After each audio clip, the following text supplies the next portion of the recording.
Olá, bem-vindo à reflexão do dia.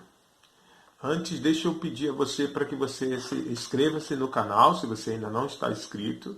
Compartilha a reflexão que a gente está fazendo todos os dias, trazendo um conteúdo de reflexão para você, que a gente chegue pelo menos na escrita esse mês de 100 pessoas, né? Dá um like e um dislike se você não concordar com esse vídeo, com essa reflexão do dia. Qual é o remédio para o coronavírus? Qual é a solução para o coronavírus? Até que ponto essas informações do que nós precisamos ficará escondida a nós que estamos sofrendo com o coronavírus? Nós, pelo menos, fizemos a primeira solução, que seria o isolamento horizontal. Está se pensando também no isolamento vertical. E também a questão do remédio. Tem 2 remédios que está sendo muito debatido hoje, mas nós não temos toda a informação necessária. O cloroquina, contra o coronavírus, e o hidroxicloroquina. São 2 remédios que está sendo discutido, né, como solução para o coronavírus, para combater o coronavírus. Por que eu falo que muitas das vezes essas informações não chegam a nós?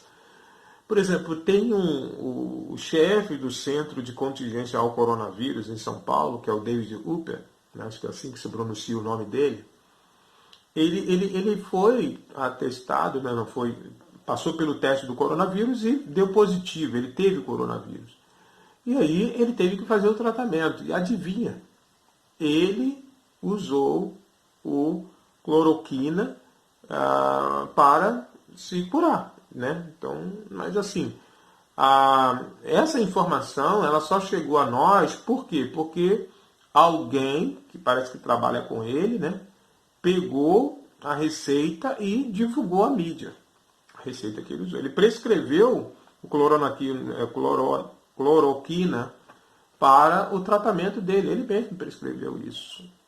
E aí ele teve que confessar isso, confirmar uma rádio gaúcha que ele prescreveu para o tratamento. E deu certo, porque ele voltou a trabalhar. Né? Ele usou e voltou a trabalhar. E ele também confessou que usa o cloroquina para os seus pacientes. Né? Ele usa para os seus pacientes e parece que está dando certo.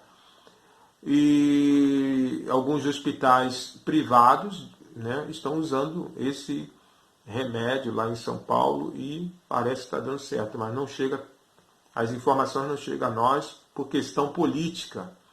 Porque no primeiro momento o governador Dória dizia que não. Agora ele fala que o cloroquina, o hidroxicloroquina dá certo. Né? Então, cientistas do mundo inteiro correm contra o relógio em busca da cura de uma vacina para o novo coronavírus. Então, o isolamento, o possível remédio, também pode ter hoje, o cientista está correndo atrás de uma vacina. Aí. Pode ser que surja a qualquer momento uma vacina. As farmácias de manipulação já buscam informações sobre hidrocloroquina. Então, as farmácias de manipulação estão procurando também essa solução. Há uma possível produção, né, de cloroquina e hidroxicloroquina nos últimos dias. Aí, muita, me parece que chegou alguma coisa da Índia, né, que o presidente falou ontem, que vai estar facilitando para essa produção desses 2 remédios, cloroquina e hidroxicloroquina. Mas a gente fica naquela pergunta, é esse então o remédio? É essa então a solução? Podemos dizer que o coronavírus tem os dias contados dele, ele será de fato exterminado, podemos dizer assim? Mas por causa da disputa política, existem coisas ocultas, coisas que não são reveladas a nós. Aí ficamos, nós que estamos sofrendo com esse coronavírus, ficamos aguardando, esperando a solução para esse problema tão grave e gravíssimo em nossa vida. E aí, na nossa aplicação teológica, isso tem a ver com a religião. Como é que a gente pode aplicar isso para a nossa vida espiritual? Jesus Cristo, quando veio ao mundo, ele veio com uma boa notícia. Ele veio com uma solução, que é o Evangelho. E quando Jesus veio, já existia então, vamos dizer assim, a política. Existia o sinédrio, que tinha lá os fariseus, os saduceus, os escribas, os doutores da lei. Porque quando Jesus veio com a solução, a boa notícia, essa solução, essa boa notícia, que é o Evangelho, estava ferindo o conceito anterior, que é a lei de Moisés. E aí, adivinha? Essas pessoas queriam calar Jesus. Não queria deixar Jesus falando isso, ou seja, divulgando isso, que ele era o Cristo. Eles esperavam outro Cristo, Jesus é o verdadeiro Cristo, eles rejeitaram Jesus. E aí o que fizeram? Levaram Jesus para a cruz, mataram. Mas Jesus treinou 12 homens, capacitou 12 homens para continuar divulgando a boa notícia, o Evangelho. E aí começa-se então a perseguição aos apóstolos. Pedro e João, na primeira vez que pregaram o Evangelho, também esse mesmo sinédrio convocou eles e pediram para que eles ficassem calados. E eles disseram que não iria ficar calado, estavam divulgando o Evangelho. Foram açoitados e presos, e aí no final também morreram, né? E você tem Estevão também, que foi chamado, acusado de ser contra a lei, de ser contra Moisés, contra o templo. No capítulo 7 de Atos, lá relata que Estevão morreu apedrada por meio desse sinédrio, dessas pessoas. E aí você tem um homem que fazia parte do grupo dos fariseus, o apóstolo Paulo, que antes era Saulo. Ele perseguiu a igreja por causa dessa solução, desse evangelho, de prendia pessoas e matava pessoas em nome da lei de Moisés. E aí, Paulo, no caso, tem um encontro com Jesus, Jesus chama ele se converte e, adivinha, Paulo agora seria então aquele que estava perseguindo, vai ser perseguido por esse sinédrio, por esses fariseus, escribas e saduceus. E aí você tem o apóstolo Paulo, ele escreve 13 cartas no Evangelho, no Novo Testamento que nós temos. Ele escreve 13 cartas, pelo menos 6 cartas daquela ele fala dessa transição da lei para a nova aliança. Divulgando assim que esse novo pacto, esse novo acordo, o Evangelho, que é a solução para o mundo. Que é a solução para o mundo. E aí em Romanos capítulo 1, Paulo diz assim, Romanos capítulo 1, versículo 16. Deixa eu começar a ler do versículo 14.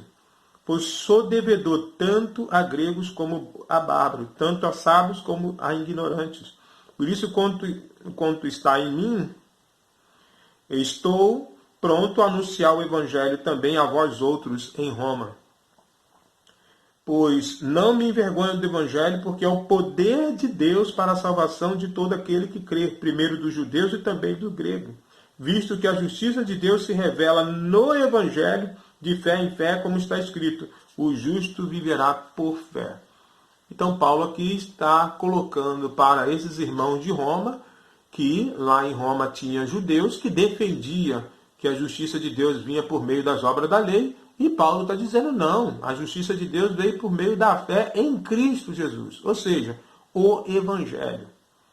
Então nós, hoje, espiritualmente falando, na parte teológica e religiosa, nós devemos divulgar para todas as pessoas que a solução é a fé em Cristo Jesus. Solução essa para ser justificado dos pecados, para ser perdoado dos pecados, para receber a salvação, para ter acesso ao Senhor, é o Evangelho.